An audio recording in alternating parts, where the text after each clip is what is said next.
So I posted a diagram of the armor of spiritual warfare recently, and someone made a great point that it would help to explain it in details, as well as how it is used in this said spiritual warfare on a day-to-day basis.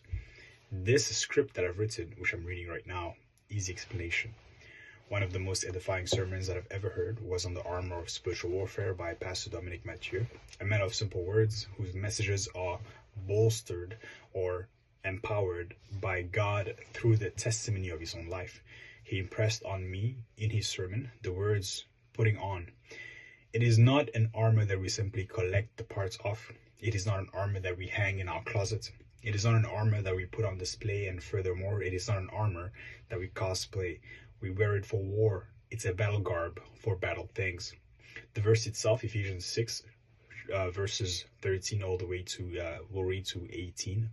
It says, Wherefore take unto you the whole armor of God, that ye may be able to withstand in the evil day, and having done all, to stand.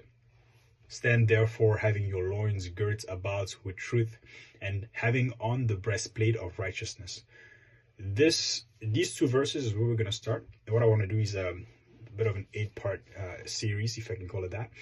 And just to start with those first verses, the Word of God tells us to put on. As I mentioned before, it's not a spiritual armor that we keep in our closets or that we just know about in our minds.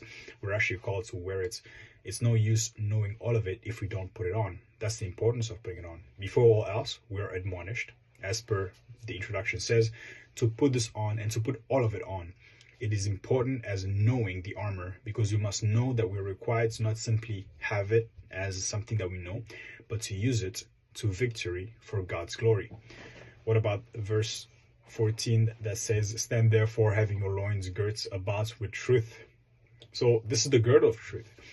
Now, this is the word girdle basically means belt. It's the thing that keeps all of it together. It is none other than the ability to see things for what they really are.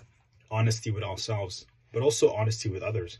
We cannot preach the gospel, let alone win the victory, if you're unable to deal with the difficult truths that we encounter within ourselves or even within others. The girdle of truth ensures that the armor pieces don't fall off because they're not being kept together by loosely threaded lies, illusions, or falsehoods, but they're held together by the necessary truth that while it might hurt for us for a while, ultimately and solely, the truth sets us free. It's recognizing in our day-to-day lives the word of God for us and for others. It's recognizing the situation correctly, being able to read it accurately. It's refusing to flatter ourselves with lies, or even refusing to put ourselves down more than we are actually. It's being patient to carefully search out a matter so that we don't make a fool of ourselves, as per Proverbs 18:13. This basically means we need to really go into the details so that we know what we're dealing with for real, not just what we think we're dealing with. It's not always the surface. We have to search out a matter. And it's ultimately the foundation that we build on. It is the first item that's mentioned, the girdle of truth. Why? Because it is the insurance policy against future regrets. It is the foundation of the armor of spiritual warfare. And it's interesting that it's called the girdle of truth. What else is mentioned as the truth?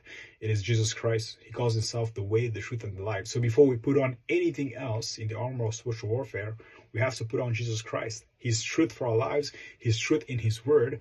And we have to be able to accurately look at the world for what it is and look at our situations for what it is. We're not to fool ourselves about what we're dealing with, about the battle that we're raging, about our own ability, but we have to look at the truth in relying on God and in putting on the rest of the armor of spiritual warfare. God bless you and Happy New Year.